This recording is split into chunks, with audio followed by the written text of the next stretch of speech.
Hello. അപ്പോൾ നമ്മൾ പുതിയ യൂണിറ്റ് സ്റ്റാർട്ട് ചെയ്യാൻ പോവാണ്. സെക്കൻഡ് ബുക്കിലെ first unit, political theory and introduction. Political theory and introduction. Political theory അപ്പോൾ ഫസ്റ്റ് നമ്മൾ ഒരുപാട് ചാപ്റ്റേഴ്സ് പഠിച്ചു അല്ലേ. അപ്പോൾ പൊളിറ്റിക്സ് എന്താണെന്ന് നമുക്കൊരു മനസ്സിലൊരു ഐഡിയ ഉണ്ടാവും. ഇപ്പോൾ പൊളിറ്റിക്സ് എന്നുള്ള വേർഡ് കേൾക്കുമ്പോൾ നിങ്ങൾക്ക് ഒരുപാട് ചിത്രങ്ങൾ വരും അല്ലേ മനസ്സിൽ. ഡിഫറെൻറ്റ് പൊളിറ്റീഷ്യൻസ്, കറപ്ഷൻ അല്ലേ, സമരങ്ങൾ തുടങ്ങി ഇങ്ങനെ ഒരുപാട് കാര്യങ്ങൾ നിങ്ങളെ മൈൻഡിൽ വരും. അപ്പോൾ അതല്ല യഥാർത്ഥ പൊളിറ്റിക്സ്. പൊളിറ്റിക്സ് എന്ന് പറയുന്നത് അതിനൊരു നിയമമുണ്ട്. ഒരു ഗവൺമെന്റ് പ്രവർത്തിക്കേണ്ട രീതിനെയാണ് പൊളിറ്റിക്സ് എന്ന് പറയുന്നത്. How A government should perform, ഇതാണ് പൊളിറ്റിക്സിൽ കംപ്ലീറ്റ് ആയിട്ട് ഉദ്ദേശിക്കുന്നത്. അപ്പൊ ഈ പൊളിറ്റിക്സിന്റെ ഈ ആദ്യകാലങ്ങളിലൊക്കെ ഈ പൊളിറ്റിക്സിനെ കുറിച്ചിട്ടൊക്കെ ഒരുപാട് തിയറീസ് ഉണ്ടാവും. അപ്പൊ ബുക്കുകളിൽ എങ്ങനെയാണ് ഈ ഗവൺമെന്റുകളെ പറയുന്നത്, ഇല്ലെങ്കിൽ പഠിക്കേണ്ടത് എങ്ങനെയാണ്, ഒരു ഗവൺമെന്റ് എങ്ങനെ ആയിരിക്കണം എന്ന് പല തിയറികളും ഉണ്ട്. അങ്ങനെയുള്ള തിയറികളാണ് നമ്മൾ ഈ പൊളിറ്റിക്കൽ തിയറിയിൽ പഠിക്കാൻ പോകുന്നത്. ഈ ബുക്കിൽ അതാണ് പറയുന്നത്, കുറെ തിയറീസ് ആണ് പഠിക്കുന്നത്. ഓക്കെ. അപ്പോൾ മനുഷ്യൻ എന്ന് പറയുന്നത് human beings are social animal അല്ലേ. നമ്മളൊക്കെ സാമൂഹ്യ ജീവിയാണ്. നമ്മൾ കുടുംബങ്ങളായിട്ട് ജീവിക്കുന്നു. നമ്മൾ സൊസൈറ്റീന്റെ ബേസിക് യൂണിറ്റ് ആണ് അല്ലേ. അപ്പൊ നമ്മളെ ചുറ്റിപ്പറ്റിയാണ് ഓരോന്നും. നമ്മളെ ഭരിക്കാൻ ഒരു ഗവൺമെന്റ്, നമ്മളിൽ ഒരാൾ തന്നെയാണ് ഗവൺമെന്റ് ആയി മാറുന്നത് അല്ലേ. അപ്പോ ഗവൺമെന്റിന് വളരെയധികം ഇമ്പോർട്ടൻസ് ഉണ്ട്. മനുഷ്യന് പ്രത്യേക കഴിവുകളും ഉണ്ട് അല്ലെ. Like reasoning power, ability to reflect their action തുടങ്ങി ഇങ്ങനെ മനുഷ്യൻ്റെതായ എബിലിറ്റീസ് ഒരുപാടുണ്ട്. അപ്പോൾ politically theory has its own twin aspect of human self. It analyses certain basic factors like organisation of society, need for government. അപ്പൊ ഈ political theory പഠിക്കുന്നതുകൊണ്ടുള്ള ഉദ്ദേശം എന്താന്ന് വെച്ച് കഴിഞ്ഞാല്, ഒരു ഗവൺമെന്റിന്റെ ആവശ്യം എന്താണ് അല്ലേ. നമുക്കൊരു ഗവൺമെന്റിന്റെ ആവശ്യം എന്താ? നമ്മളെല്ലാവരും ജീവിക്കുന്നു, നമ്മളൊക്കെ എല്ലാവരും ജോലിക്ക് പോകുന്നു, പഠിക്കുന്നു. അപ്പൊ എന്തിനാണ് ഒരു ഗവൺമെന്റ്? അതിന്റെ ആവശ്യം ഉണ്ടോ അല്ലേ? അതാണ് ഒരു ചോദ്യം. പിന്നെന്ന് പറയുന്നത്, എന്താണ് ഒരു ബെസ്റ്റ് ഗവൺമെന്റ്? ഗവൺമെന്റുകൾ ഒരുപാട് ടൈപ്പ് ഉണ്ട് അല്ലെ. സെൻട്രൽ ഗവൺമെന്റ്, സ്റ്റേറ്റ് ഗവൺമെന്റ്, അതുപോലെ മിലിറ്ററി റൂൾ, ഇതൊക്കെ ഗവേണിംഗ് ആണ് അല്ലെ. മനുഷ്യനെ ഭരിക്കാനുള്ള ഒരു രീതിയാണ്. അപ്പൊ ഏതാണ് അതിൽ ഏറ്റവും ബെസ്റ്റ്? മാത്രല്ല, ലിമിറ്റേഷൻസ് ടു അവർ ഫ്രീഡം. അതായത് ഈ ഒരു ഗവൺമെന്റ് നമുക്ക് ഫ്രീഡംസ് ലിമിറ്റ് ചെയ്യുന്നുണ്ട് അല്ലെ. അതായത് ഇപ്പൊ ഒരു ഗവൺമെന്റ് ഇല്ലാന്ന് വിചാരിച്ചോളൂ, നിയമങ്ങളില്ല. ഗവൺമെന്റ് ഉണ്ടാകുമ്പോൾ അല്ലേ ലോസ് ഉണ്ടാവുള്ളൂ. അപ്പൊ ലോസ് ഒന്നും ഇല്ലാന്ന് വിചാരിക്കുക. അപ്പൊ നമുക്ക് ജയിലിൽ പോണ്ട, നമ്മൾ പൊതുസ്ഥലത്ത് എന്ത് ചെയ്താലും കുഴപ്പമില്ല, നമ്മൾ ഒരാളെ തല്ലിക്കൊന്നാലും കുഴപ്പമില്ല. അപ്പോൾ ഇതാണ് ഒരു ഗവൺമെന്റ് ഇല്ലാത്തപ്പോൾ ഉണ്ടാവുന്ന അവസ്ഥകൾ. അപ്പൊ ഒരു ഗവൺമെന്റ് ആവശ്യമല്ലേ? അതെ. അപ്പോൾ നമ്മൾ ആദ്യം ഈ യൂണിറ്റിൽ ഡിസ്കസ് ചെയ്യാൻ പോകുന്നത് what is the meaning of politics. Politics എന്ന് പറഞ്ഞാൽ എന്താണ്, രാഷ്ട്രീയം എന്ന് പറഞ്ഞാൽ എന്താണെന്നാണ് പറയാൻ പോകുന്നത്. ആദ്യത്തെ കാര്യം. പിന്നെ വാട്ട് ഈസ് പൊളിറ്റിക്കൽ തിയറി, എന്താണ് പൊളിറ്റിക്കൽ തിയറി എന്ന് നമ്മൾ പറയും. അതിൻ്റെ ഒപ്പം തന്നെ why should we study this അല്ലേ. എന്തിനാണ് നമ്മൾ പൊളിറ്റിക്സ് പഠിക്കേണ്ട ആവശ്യം, പൊളിറ്റിക്കൽ തിയറി അറിഞ്ഞിരിക്കേണ്ട ആവശ്യം എന്താണെന്നുള്ളത് ഒരു തേർഡ് പോയിന്റ് ആയിട്ട് നമ്മൾ പഠിക്കും. ഈ ഭാഗത്തു നിന്ന് വരാനുള്ള ഫസ്റ്റ് ക്വസ്റ്റ്യൻ എന്ന് പറയുന്നത് തന്നെ why should we study political theory or importance of political theory എന്ന് പറഞ്ഞിട്ട് ഒരു ക്വസ്റ്റ്യൻ വരാം. 4 മാർക്ക് തൊട്ട് 6 മാർക്ക് വരെ ചോദിക്കാം.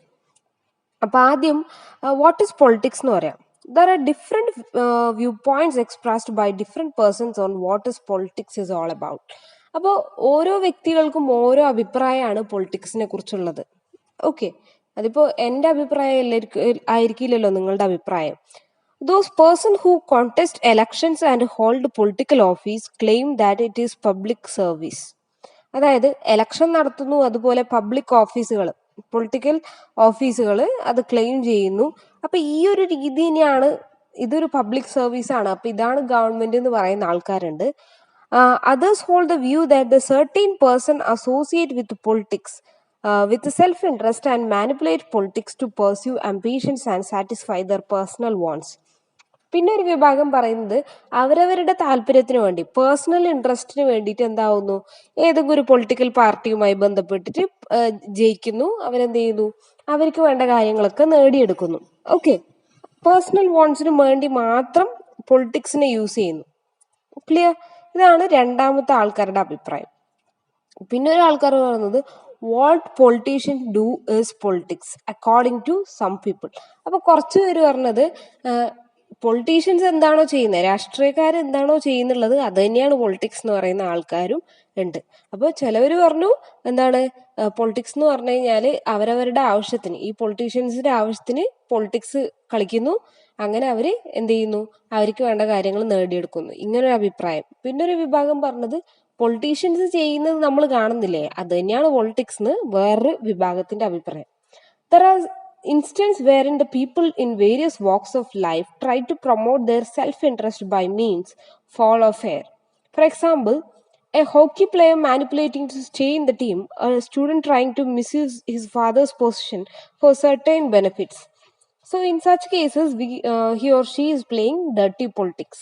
അതായത് ഒരു എക്സാമ്പിൾ വെച്ചിട്ടാകുമ്പോൾ നിങ്ങൾക്ക് ഇത് പറഞ്ഞാൽ മനസ്സിലാവും. അതായത് നിങ്ങളൊരു ടീമിൽ കളിക്കുകയാണ്, അപ്പൊ നിങ്ങളുടെ ടീമിൽ നിന്ന് പുറത്താക്കും എന്ന് വിചാരിക്കുക. അപ്പൊ നിങ്ങൾ എന്ത് ചെയ്യും, പല അടവുകൾ എടുത്തിട്ട് ആ ടീമിൽ തന്നെ നിൽക്കാൻ നോക്കും. ഇല്ലെങ്കിൽ നിങ്ങൾക്ക് വളരെ കുറഞ്ഞ മാർക്ക് എക്സാമിന് കിട്ടിയെന്ന് വിചാരിക്കുക, നിങ്ങൾ ഫാദറിന്റെ റോള് നിങ്ങൾ ഏറ്റെടുക്കുന്നു, എന്നിട്ട് പ്രോഗ്രസ് കാർഡിൽ സൈൻ ചെയ്തിട്ട് നിങ്ങൾ കൊണ്ടുവരുന്നു.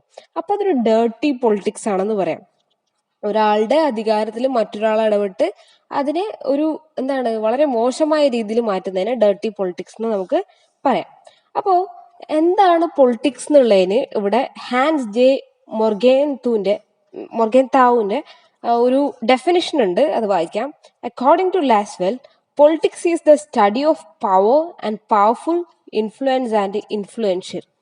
പൊളിറ്റിക്സ് എന്ന് പറയുന്നത് പവറിനെ കുറിച്ചും പവർഫുള്ളിനെ കുറിച്ചും ഇൻഫ്ലുവൻസിനെ കുറിച്ചും ഇൻഫ്ലുവൻഷ്യലിനെ കുറിച്ചും പഠിക്കുന്നതാണെന്നാണ് പറയുന്നത്. Politics is struggle for power എന്ന് അദ്ദേഹം പറഞ്ഞു. അതിന്റെ കൂടെ തന്നെ പറഞ്ഞാണ് politics is the struggle for power.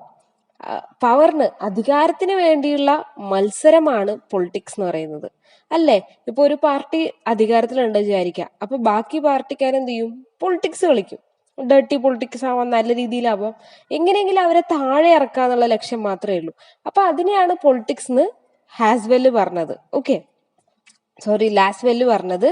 അപ്പൊ ഹാൻസ് ജെ മൊർഗൻതാവിന്റെ അഭിപ്രായത്തിൽ politics is the struggle for the power എന്നാണ് അദ്ദേഹത്തിന്റെ അഭിപ്രായം. ഓക്കെ, അപ്പൊ ഇത് ക്ലിയർ ആയല്ലോ.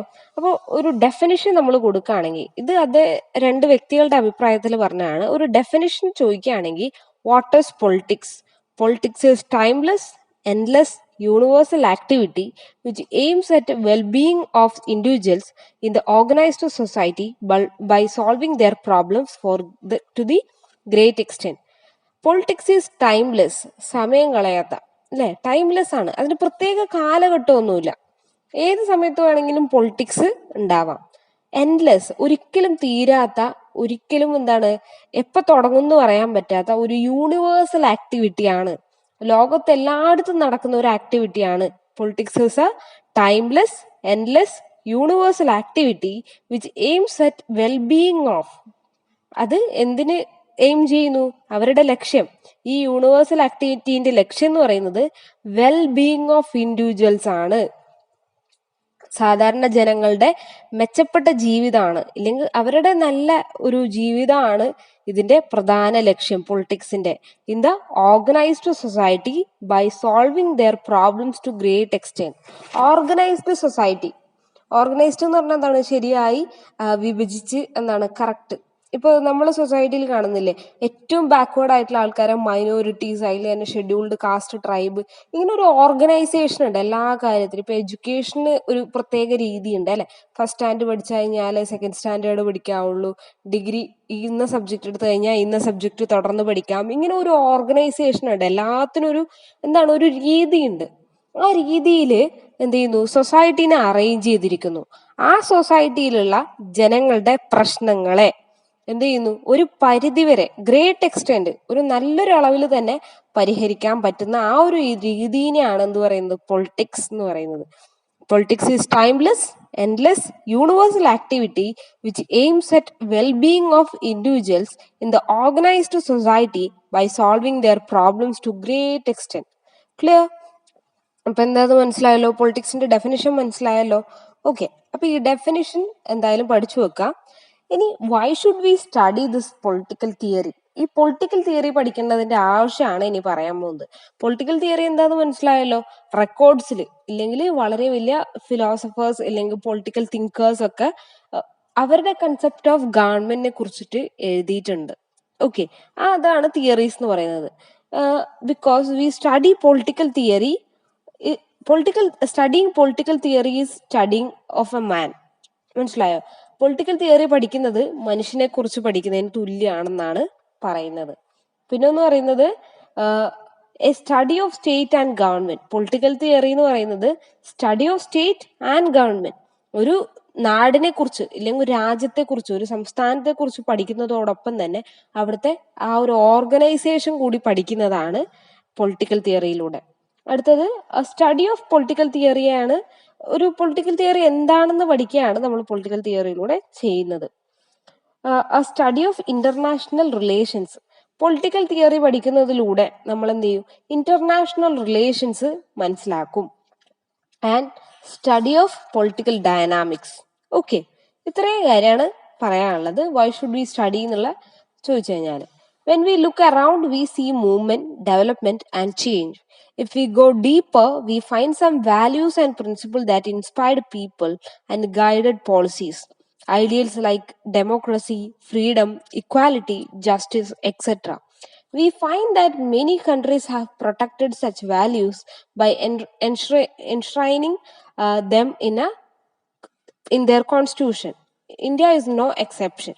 അതായത് നമുക്ക് ഈ ലോകം എടുത്തു കഴിഞ്ഞാൽ, നമ്മൾ ചുറ്റും നോക്കിക്കഴിഞ്ഞാൽ എപ്പോഴും മാറ്റം സംഭവിച്ചുകൊണ്ടിരിക്കും അല്ലെ. There is a change in society all the time അല്ലെ. And also there is a movement, development, everything. Movement എന്ന് പറഞ്ഞാൽ എന്താണ്? പല പ്രക്ഷോഭങ്ങൾ ഉണ്ടാവും അല്ലെ.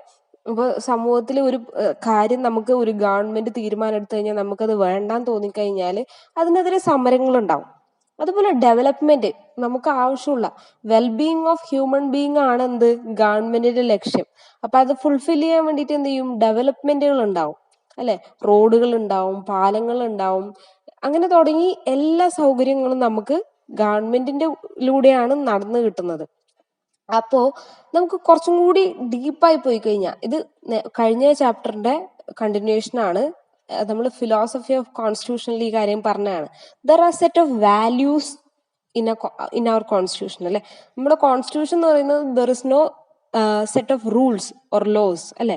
വെറും ഒരു സെറ്റ് ഓഫ് റൂൾസ് അല്ല, ലോസ് അല്ല കോൺസ്റ്റിറ്റ്യൂഷൻ എന്ന് പറയുന്നത്. അത് നമ്മുടെ ഉള്ളിലുള്ള ഓരോ വാല്യൂസ് ആൻഡ് പ്രിൻസിപ്പിൾസ് ആണ് എന്ത് ചെയ്യുന്നത്? അവര് പ്രൊമോട്ട് ചെയ്യുന്നത്. ഇല്ലെങ്കിൽ അതാണ് കുറച്ചും കൂടി മുന്നിട്ട് നിൽക്കുന്നത് നമുക്ക് കാണാൻ പറ്റുന്നത് അല്ലെ. ഹൈലൈറ്റ് ചെയ്യുന്നത് എപ്പോഴും ഈ വാല്യൂസ് ആണ്. ലൈക്ക് ഡെമോക്രസി അല്ലെ. നമ്മൾ തന്നെ നമ്മുടെ ഗവൺമെന്റിനെ സെലക്ട് ചെയ്യുന്നു എന്നുള്ളത് ഒരു ഡെമോക്രസി, അതൊരു നമുക്കൊരു അഭിമാനമാണ് അല്ലെ. At the same time freedom അല്ലെ. ഇപ്പോ ഫ്രീഡം എന്ന് പറയുന്നത് ചില രാജ്യങ്ങളിൽ ആളുകൾക്ക് കിട്ടാറില്ല അല്ലെ. ഇപ്പോ ബ്രിട്ടീഷുകാർ ഭരിക്കുമ്പോൾ ഇന്ത്യക്കാർക്ക് സ്വാതന്ത്ര്യം എന്ന് പറയുന്നത് എന്തോ കിട്ടാക്കനിയായിരുന്നു അല്ലെ. ഒരു ഫോർബിഡൻ ഫ്രൂട്ട് ആയിരുന്നു ഫ്രീഡം എന്ന് പറയുന്നത്. ലേറ്റർ എന്തായി? ഫ്രീഡം എന്നുള്ള ആ ഒരു പ്രിൻസിപ്പിൾ, വാല്യൂ നമ്മുടെ എല്ലാവരുടെയും ജീവിതത്തിൽ വന്നു. അപ്പൊ അതുപോലെയുള്ള കാര്യങ്ങൾ, ഇക്വാലിറ്റി, സമൂഹത്തിലുള്ള എല്ലാവരും ഒരേപോലെ ജീവിക്കുന്നു. പക്ഷെ ഒരു വിഭാഗത്തെ വളരെ മോശമായി കാണുകയും മറ്റുള്ളവർക്ക് എല്ലാ സൗകര്യങ്ങളും കിട്ടുന്നു വിചാരിക്കാം. അപ്പൊ അവിടെ വാല്യൂ ഉണ്ടാവുമോ? നമുക്ക് പരസ്പര സ്നേഹം ഉണ്ടാവോ? ഇല്ല. ഇപ്പൊ ഗവൺമെന്റ് കോൺസ്റ്റിറ്റ്യൂഷൻ പ്രകാരം എല്ലാവരും ഈക്വൽ അല്ലേ. സോ ദി ഇക്വാലിറ്റി, അതുപോലെ ജസ്റ്റിസ്, നീതി എന്ന് പറയുന്ന കാര്യം, പണമുള്ളവന് മാത്രമല്ല നീതി, സാധാരണക്കാരന് നീതി കിട്ടും എന്നുള്ള ഒരു ബോധം. അപ്പൊ നമ്മുടെ വാല്യൂസ് ആൻഡ് പ്രിൻസിപ്പിൾ അത് ഇൻസ്പയർ ചെയ്യും ജനങ്ങളെ. അപ്പോൾ ഇതാണ് എപ്പോഴും കോൺസ്റ്റിറ്റ്യൂഷൻസിൽ എന്ത് ചെയ്യുക? ഹൈലൈറ്റ് ചെയ്ത് കാണുക. ഈ വാല്യൂസ് ആണ് എന്ത് ചെയ്യുക? എൻറിച്ച് ചെയ്യുന്നത് നമ്മുടെ കോൺസ്റ്റിറ്റ്യൂഷൻസിനൊക്കെ. So these documents did not emerge not at all on a sudden. They are built upon ideas, principles debated almost since the time of Kautilya, Aristotle, Socrates and Jean-Jacques Rousseau, Karl Marx, Mahatma Gandhi and Dr. B.R. Ambedkar. അപ്പോൾ ഈ constitution എന്നുള്ള concept മനസ്സിലായല്ലോ. ഈ constitution എന്ന് പറയുന്ന സംഭവം ഇന്നും ഇന്നലെ ഉണ്ടായതൊന്നുമല്ല. വർഷങ്ങൾക്ക് മുമ്പ് കൗടില്യൻ, അറിയാലോ, അർത്ഥശാസ്ത്രം എഴുതിയ കൗടില്യൻ, ചാണക്യൻ, അപ്പൊ അന്നത്തെ കാലം തൊട്ടുള്ളതാണ്. അപ്പൊ അരിസ്റ്റോട്ടിൽ, സോക്രട്ടീസ് എന്നൊക്കെ പറയുന്നത് വളരെ പഴയ ആൾക്കാരാണ്. ഗ്രീക്കിലെ വലിയ ചിന്തകന്മാരായിരുന്നു, തിങ്കേഴ്സ് ആയിരുന്നു അരിസ്റ്റോട്ടിൽ, സോക്രട്ടീസ് ഒക്കെ. അപ്പൊ അന്ന് കാലത്ത് തന്നെ what should be A government, how should be A government എന്ന് അവർക്ക് ഒരു തിങ്കിങ് ഉണ്ടായിരുന്നു. അപ്പോൾ അത് എവിടം വരെ എത്തി നോക്കുന്നു? ജീൻ ജേക്കബ്സ് തൊട്ട് കാൾ മാർക്സ് തൊട്ട് മഹാത്മാഗാന്ധി തൊട്ട് BR അംബേദ്കർ വരെ നീണ്ടു നിൽക്കുന്നു. ഓക്കെ, അപ്പോ ഇതൊരു പെട്ടെന്നുണ്ടായ സംഭവമല്ല ഈ വാല്യൂസ് ഉണ്ടാവുക എന്നുള്ളത്. പൊളിറ്റിക്കൽ തിയറിന്റെ ഭാഗമായിട്ടാണ് ഇത് പറയുന്നത്, മറക്കരുത്. History tells us that as far as back to 5th century, Plato and Aristotle discussed with their students whether the monarchy or democracy was better. അപ്പോൾ ചരിത്രങ്ങൾ പറയുന്നത് സോക്രട്ടീസ് അരിസ്റ്റോട്ടിൽ, പ്ലേറ്റോന്റെ സോക്രട്ടീസിന്റെ ശിഷ്യനായിരുന്നു പ്ലേറ്റോന്റെ ശിഷ്യനായിരുന്നു അരിസ്റ്റോട്ടിൽ. ഓക്കെ, അപ്പോ ഇവര് പണ്ടുകാലം ഗുരുകുല സമ്പ്രദായം പോലെ അന്ന് ഇദ്ദേഹം ടീച്ചേഴ്സ് ആയിരുന്നു, അരിസ്റ്റോട്ടിലൊക്കെ ടീച്ചറായിരുന്നു. അപ്പോൾ അന്നത്തെ സ്റ്റുഡൻസിനോട് സംസാരിക്കുമ്പോൾ ചോദിച്ചൊരു ചോദ്യമായിരുന്നു, നമുക്ക് മൊണാർക്കി പറഞ്ഞാൽ എന്താണ്? രാജഭരണമെന്നോ ഇല്ലെങ്കിൽ ഒരാളുടെ അണ്ടറിൽ എല്ലാവരും ഉണ്ടാവുക, അതാണോ നല്ലത്, ഡെമോക്രസി ആണോ നല്ലത് എന്നുള്ള ഒരു ചോദ്യം ഉയർന്നു വന്നു. ഓക്കെ, അപ്പൊ അന്ന് അത് ഒരു ഡിസ്കഷൻ ആയിട്ടൊക്കെ പോയിട്ടുണ്ടാവാം. In modern times Rousseau the first stressed the need of freedom as fundamental right of mankind. അപ്പോൾ പുതിയ കാലത്തിൽ റൂസോ എന്ന് പറയുന്ന തിങ്കർ എന്ത് ചെയ്തു? ഫ്രീഡം ഒരു ഫണ്ടമെന്റൽ റൈറ്റ് ആണെന്ന് പറഞ്ഞു. മനുഷ്യന്റെ ഏറ്റവും പ്രധാനപ്പെട്ട അധികാരമാണെന്ത്? ജീവിക്കാനുള്ള അവകാശം, എല്ലാത്തിനുള്ള അവകാശമുണ്ട്. ഫ്രീഡം എന്ന് പറഞ്ഞാൽ എന്താണ്? സ്വാതന്ത്ര്യം എന്നുള്ളതാണ് ഏറ്റവും പ്രധാനപ്പെട്ട കാര്യം എന്ന് റൂസോ പറഞ്ഞു. Karl Marx was of the view that equality was crucial as freedom. അപ്പോൾ കാൾ മാർക്സ് അതിന്റെ കൂടെ ചേർത്ത് പറഞ്ഞു എന്താണ്? ഇക്വാലിറ്റി മാത്രമല്ല, ഫ്രീഡവും വളരെ ഇമ്പോർട്ടന്റ് ആയിട്ടുള്ള കാര്യമാണ്. നമുക്ക് ഇക്വാലിറ്റി ഉണ്ട്, പക്ഷെ ഫ്രീഡം ഇല്ല എന്ന് വിചാരിക്കാം. അപ്പൊ ഇത് രണ്ടും ഒരു കോയിന്റെ രണ്ട് സൈഡാണെന്ന് നമുക്ക് വേണമെങ്കിൽ പറയാം. Our father of nation, Mahatma Gandhi, discussed the meaning of genuine freedom or Swaraj and cited examples in his book Hindu Swaraj. അപ്പൊ മഹാത്മാഗാന്ധിയും ഇതേ എന്താണ് ഫ്രീഡം എന്നുള്ള, സ്വരാജ് എന്താണ് സ്വതന്ത്ര രാജ്യം എന്നുള്ള ഒരു കൺസെപ്റ്റ് അദ്ദേഹത്തിന്റെയും മനസ്സിലുണ്ടായിരുന്നു. അതിനെക്കുറിച്ച് അദ്ദേഹത്തിന്റെ ബുക്കായ ഹിന്ദു സ്വരാജിൽ പറയുന്നുണ്ട് മഹാത്മാഗാന്ധി. അതുപോലെ architect of Indian constitution doctor BR Ambedkar strongly argued that the scheduled caste to be considered as minority as well as such they deserve special protection in all spheres. അപ്പോൾ ഡോക്ടർ BR അംബേദ്കർ നമ്മുടെ കോൺസ്റ്റിറ്റ്യൂഷന്റെ architect ഇല്ലെങ്കിൽ അതുണ്ടാക്കിയ വ്യക്തി, അതിന്റെ ആശാരി എന്ന് പറയുന്ന ആരാണ്? BR Ambedkar ആണ്. അപ്പൊ അദ്ദേഹത്തിന്റെ അഭിപ്രായത്തില് ഷെഡ്യൂൾഡ് കാസ്റ്റ്, ഷെഡ്യൂൾഡ് ട്രൈബ് പോലുള്ള വിഭാഗങ്ങളെ എന്തായാലും മൈനോറിറ്റി ആയിട്ട് കൺസിഡർ ചെയ്യണമെന്ന് അദ്ദേഹം പറഞ്ഞു. എല്ലാ രീതിയിലും അവരെ മൈനോറിറ്റി ആയിട്ട് കാണണമെന്ന് ആവശ്യപ്പെട്ടു. അപ്പൊ ഇങ്ങനെയുള്ള ഐഡിയാസ്, ഇക്വാലിറ്റി, ഫ്രീഡം, അതുപോലെ Swaraj concept and also minority concept, ഇതൊക്കെ എന്ത് ചെയ്തു? ഇത്തരത്തിലുള്ള ഐഡിയൽസ്, ഇത്തരത്തിലുള്ള കാര്യങ്ങൾ, ഐഡിയാസ് ഒക്കെ നമ്മുടെ കോൺസ്റ്റിറ്റ്യൂഷനിൽ റിഫ്ലക്ട് ചെയ്തു. നമ്മുടെ കോൺസ്റ്റിറ്റ്യൂഷൻ ഉണ്ടാക്കുമ്പോൾ ഇത്തരം കാര്യങ്ങൾക്ക് വളരെയധികം ഇമ്പോർട്ടൻസ് കിട്ടി. In thus as known as fact that these ideals and principles are dealt with the political theory. It thus forms a basis for shaping constitution, governments and social life in a systematic manner. അപ്പോൾ ഒരു political തിയറിന്റെ basics എന്ന് പറയുന്നത് ഇത് തന്നെയാണ്. Freedom, equality, fraternity തുടങ്ങിയ കാര്യങ്ങളാണ്. അപ്പൊ ഇങ്ങനെയുള്ള ഐഡിയാസും പ്രിൻസിപ്പിൾസും, അപ്പൊ ഇങ്ങനത്തെ വ്യക്തിത്വങ്ങളും ഒപ്പം തന്നെ ഇങ്ങനത്തെയുള്ള തത്വങ്ങളും വളരെയധികം പൊളിറ്റിക്കൽ തിയറിയുമായിട്ട് ബന്ധമുള്ളതാണ്. അപ്പൊ അതുകൊണ്ട് തന്നെ ഇത് കോൺസ്റ്റിറ്റ്യൂഷൻസ് പോലെയുള്ള ഇമ്പോർട്ടന്റ് ഡോക്യുമെന്റ്സിൽ ഇത്തരത്തിലുള്ള പ്രിൻസിപ്പിൾസ് വളരെയധികം നമുക്ക് കാണാൻ പറ്റും. Okay, political theory deals with the ideas and principles that shape constitution, governments and social life in A systematic manor. ഒരു ഓർഡറിൽ, ഇങ്ങനെ ഓർഡർ ഇല്ലാണ്ടല്ല, ശരിക്കും ഒരു ഓർഡറിൽ എന്ത് ചെയ്യുന്നു? സമൂഹത്തെ ഇല്ലെങ്കിൽ കോൺസ്റ്റിറ്റ്യൂഷനെ, ഗവൺമെന്റിനെ, നമ്മൾ ഓരോ ആളുടെ ജീവിതവും ഇപ്പോൾ വളരെ ഓർഡേർഡ് ആണ് അല്ലെ. നമ്മൾ ഇത്ര വയസ്സായി കഴിഞ്ഞാൽ സ്കൂളിൽ പോകണം, ഇത്ര വയസ്സായി കഴിഞ്ഞാൽ നമുക്ക് ജോലി കിട്ടും, ഇത്ര വയസ്സായി കഴിഞ്ഞാൽ നമുക്ക് ഇന്ന കാര്യങ്ങൾ ചെയ്യാം. ഇങ്ങനെ ഒരു ഓർഡർ ഉണ്ട് ലൈഫിനല്ലേ. നമ്മൾ എന്ത് ചെയ്താൽ എന്താവും നമ്മുടെ ലൈഫിന്റെ ഓർഡർ ഉണ്ട്. നമ്മൾ ടാക്സ് അടച്ചു കഴിഞ്ഞാൽ അത് ഗവൺമെന്റിലേക്ക് ബെറ്റർ ആയിട്ട് പോവും. ഇങ്ങനെ ഒരുപാട് കാര്യങ്ങൾ നമുക്കറിയാം. അപ്പോൾ ഒരു സിസ്റ്റമാറ്റിക് ഓർഡർ ക്രിയേറ്റ് ചെയ്യുന്നതിൽ ഇത്തരത്തിലുള്ള ഐഡിയാസിനും പ്രിൻസിപ്പിൾസിനും വളരെയധികം ഇമ്പോർട്ടൻസ് ഉണ്ട്. പൊളിറ്റിക്കൽ തിയറി എന്താണ് കൂടുതൽ ഇമ്പോർട്ടൻസ് കൊടുക്കുന്നതും ഇത്തരത്തിലുള്ള ഐഡിയാസിനാണ്. What are those ideas? Freedom, equality, അതുപോലെ പിന്നെന്താണ്, ഇങ്ങനെ പോവും, ഫ്രറ്റേണിറ്റി, ഫെഡറലിസം, ഇങ്ങനെ ഓരോ കൺസെപ്റ്റുകളും ഇതിന്റെ പൊളിറ്റിക്കൽ തിയറിയായിട്ട് ഡീൽ ചെയ്യുന്ന വിഷയങ്ങളാണ്. It clarifies the meaning and importance of concept such as freedom, equality, justice, democracy, secularism, so on. അപ്പോൾ പൊളിറ്റിക്കൽ തിയറി കൂടുതലായിട്ട് ഇത് എക്സ്പ്ലെയിൻ ചെയ്തു തരികയാണ് നമുക്ക്. ഏതൊക്കെ?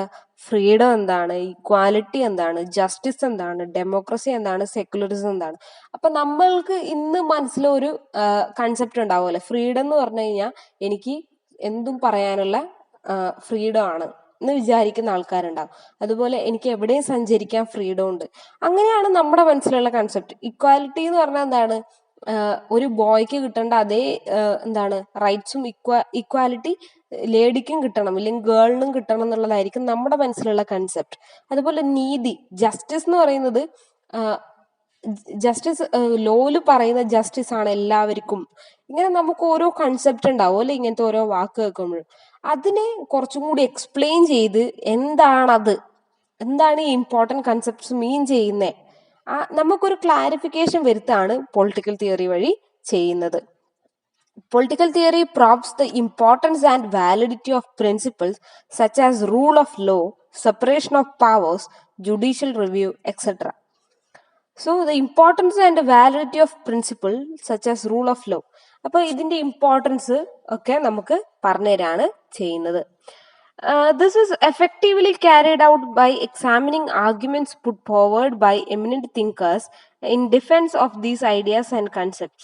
It is interesting to note that the Rousseau and Marx or Gandhiji were not politicians.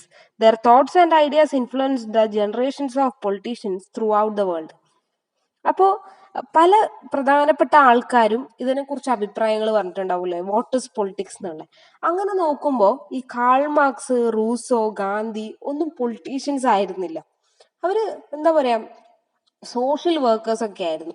അതുകൊണ്ട് തന്നെ അവരുടെ അഭിപ്രായങ്ങൾ പൊളിറ്റീഷ്യൻസ് വളരെയധികം ഇമ്പോർട്ടൻ്റ് ആയിട്ട് വളരെ ശ്രദ്ധയോടെ കേൾക്കുകയും അതുവഴി ഉണ്ടായിരുന്ന ആ അഭിപ്രായങ്ങളെ എക്സാമിൻ ചെയ്തിട്ടാണ് എന്ത് ചെയ്തത്, പല തീരുമാനങ്ങളും പല തിയറീസും ഉണ്ടാക്കിയിട്ടുള്ളത്.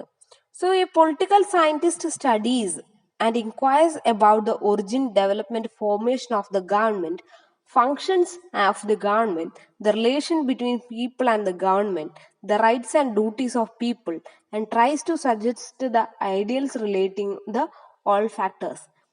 അപ്പോൾ ഒരു പൊളിറ്റിക്കൽ സയന്റിസ്റ്റ് എന്താണ് പഠിക്കുന്നതെന്നാണ് ഇവിടെ പറയുന്നത്. ഒരു പൊളിറ്റിക്കൽ സയന്റിസ്റ്റ് എന്ന് പറഞ്ഞാൽ ആരാണ്? ഒരു രാഷ്ട്രീയ ശാസ്ത്രജ്ഞൻ എന്ന് വേണമെങ്കിൽ പറയാം മലയാളത്തിൽ. ഈ ഗവൺമെന്റുകളെ കുറിച്ച് പഠിക്കുന്ന ആള്, ഓക്കെ, പൊളിറ്റിക്സിനെ കുറിച്ച് പഠിക്കുന്ന ഇല്ലെങ്കിൽ അതിൽ റിസർച്ച് ചെയ്യുന്ന ആളാണ് പൊളിറ്റിക്കൽ സയന്റിസ്റ്റ്. അപ്പൊ എന്താണ് അവർ പഠിക്കുന്നത് നോക്കാം. Political scientist studies and inquires about origin, development, formation of government. ഒരു ഗവൺമെന്റ് എങ്ങനെ ഉണ്ടാവുന്നു, ഒറിജിൻ, ഡെവലപ്മെന്റ് എങ്ങനെ അത് ഉണ്ടായതിനു ശേഷം പല സ്റ്റെപ്പുകളിലൂടെ ഡെവലപ്പായി, എങ്ങനെയാണ് ഇത് ഫോം ചെയ്തത്, ഇങ്ങനെയുള്ള കാര്യങ്ങളാണ് ഒരു പൊളിറ്റിക്കൽ സയന്റിസ്റ്റ് പഠിക്കുന്നത്. ഒപ്പം തന്നെ ഫങ്ഷൻസ് ഓഫ് ഗവൺമെന്റ്, എന്താണ് ഒരു ഗവൺമെന്റിന്റെ ഡ്യൂട്ടീസ്, പവേഴ്സ്, ഫങ്ഷൻസ്, അവരുടെ പ്രധാന ചുമതലകൾ, അവർ ചെയ്യേണ്ട കാര്യങ്ങൾ എന്തൊക്കെയാണെന്ന് പൊളിറ്റിക്കൽ സയന്റിസ്റ്റ് പഠിക്കുന്നുണ്ട്. ഒപ്പം തന്നെ the relation between the people and the government. What is the relation between people and government? വ്യക്തികളും ഇപ്പൊ നമ്മളും ഗവൺമെന്റും തമ്മിൽ എന്തെങ്കിലും ഒരു ബന്ധം ഉണ്ടോ, എന്താണ് ആ ബന്ധം, അതിനെക്കുറിച്ച് പഠിക്കുന്നുണ്ട്. ഒപ്പം തന്നെ the rights and duties of people, fundamental rights, fundamental duties എന്ന് പറഞ്ഞിട്ട് നമുക്ക് ഒരുപാട് കാര്യങ്ങളുണ്ട്. അപ്പൊ ജനങ്ങൾക്കുള്ള ഈ റൈറ്റ്സുകളെ കുറിച്ചും പൊളിറ്റിക്കൽ സയന്റിസ്റ്റ് പഠിക്കും. ഒപ്പം തന്നെ tries to suggest ideals relating to all these factors. അപ്പൊ ഇതിൽ നിന്നും കണ്ടെത്തിയ ഒരുപാട് കാര്യങ്ങൾ ഉണ്ടാവും അല്ലെ, നെഗറ്റീവ്സും പോസിറ്റീവ്സും, അത് ഡിസ്കസ് ചെയ്യുക, അപ്പോൾ സജസ്റ്റ് ചെയ്യുക, എന്ത് ചെയ്യുക, കറക്ഷന് വേണ്ടി സജസ്റ്റ് ചെയ്യുക. ഇതൊക്കെ ഒരു പൊളിറ്റിക്കൽ സയന്റിസ്റ്റിന്റെ ഡ്യൂട്ടിയാണ്, ഇല്ലെങ്കിൽ സ്റ്റഡിയാണ് ഇത്തരം കാര്യങ്ങളിൽ ഡീൽ ചെയ്യുക എന്നുള്ളത്. So identify the political principles value which applied in each of the following situations. Okay, അടുത്ത ഞാൻ കുറച്ച് സെൻറ്റൻസുകൾ പറയാം. അപ്പോൾ അതിൽ നിന്ന് നിങ്ങൾക്ക് എന്ത് വാല്യൂ ആണ്, ഇപ്പോൾ ഈക്വാലിറ്റി ആണോ ഫ്രീഡം ആണോ എന്താണ് നിങ്ങളുടെ മൈൻഡിൽ വരുന്നതെന്ന് നോക്കാം. I must decide which subject I should study. ഞാൻ തീരുമാനിക്കും ഞാൻ എന്ത് പഠിക്കണം.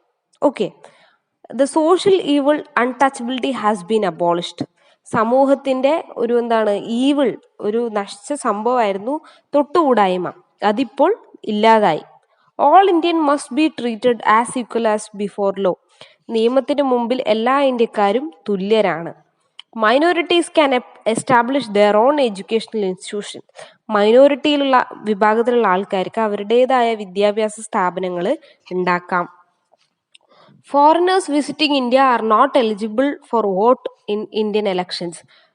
ഇന്ത്യയുടെ പുറത്തുനിന്ന് വരുന്ന ഫോറിനേഴ്സിന് ഇന്ത്യൻ എലക്ഷനിൽ പങ്കെടുക്കാൻ പറ്റില്ല, വോട്ട് ചെയ്യാൻ പാടില്ല. Censorship should be introduced for films and media. Censorship കേട്ടിട്ടുണ്ടാവുമല്ലോ, സിനിമകൾക്കൊക്കെ സെൻസർ ചെയ്യും. അപ്പോൾ censorship not introduced for films and media should not. അപ്പോൾ ഈ സെൻസർഷിപ്പ് എന്നുള്ള കാര്യം ഇന്ത്യയിലെ സിനിമകൾക്ക് ബാധകമാവരുത് എന്ന് പറയാണ്. It is fair to consult the students before school day celebrations are planned. Every should participate in Independence Day celebration. എല്ലാവരും തന്നെ രാജ്യത്തിന്റെ ഇൻഡിപെൻഡൻസ് ഡേ സെലിബ്രേഷൻസിൽ പങ്കെടുക്കണം. അപ്പൊ ഇത്തരത്തിൽ കാര്യങ്ങൾ കേൾക്കുമ്പോൾ നിങ്ങൾക്ക് തോന്നുന്നുണ്ടാവും ഇത് റെലവെന്റ് ആണോ, എന്തിനാണ് ഇത് പറയുന്നത്, ആൻഡ് ചിലപ്പോൾ ഇത് നമ്മൾ ഓൾറെഡി കേട്ടതായിരിക്കും, എന്തിനാണ് ഇതിന്റെ ആവശ്യം എന്നൊക്കെ തോന്നും. അപ്പോൾ equality exist in the political sphere but not the extend in the economic and social spheres. People enjoy equal political rights but are discriminated against socially due to their caste and poverty. അപ്പൊ equality എന്ന് പറയുന്നത് സമൂഹത്തിൽ ഉണ്ടായിരുന്നു, എന്നാലും അവരുടെ cast poverty ഒക്കെ കൊണ്ട് തന്നെ എന്ത് ചെയ്യുന്നുണ്ട്, അത് ഒരു ചെറുതായിട്ട് ഡിസ്ക്രിമിനേഷൻ ഇല്ലേ എന്ന് നമുക്ക് തോന്നിപ്പോകും. പിന്നെ ഒന്നെന്ന് പറയുന്നത് in society may enjoy many privileges while many others deprived on their basic necessities. അപ്പോൾ ഒരു വിഭാഗം വളരെയധികം കാര്യങ്ങൾ എൻജോയ് ചെയ്യുകയും പല നിയമത്തിന്റെ എല്ലാ ഗുണങ്ങളും കിട്ടുകയും അതേസമയം ചില വിഭാഗത്തിന് ഒന്നും തന്നെ കിട്ടാത്ത, അവരുടെ ബേസിക് നീഡ്സ് ഫുൾഫിൽ ചെയ്യാൻ പറ്റാത്ത അവസ്ഥകളും ഉണ്ട്. ഓക്കെ, ഈ ക്ലാസ്സിൽ ഇത്രയും മതി. ഇനി എനിക്ക് പറയാനുള്ളത് ഫ്രീഡം വഴി എന്താണ് മീൻ ചെയ്യുന്നത് എന്നുള്ളതാണ്. അതുപോലെ political theory into practice പറയാനുണ്ട്. Okay, thank U.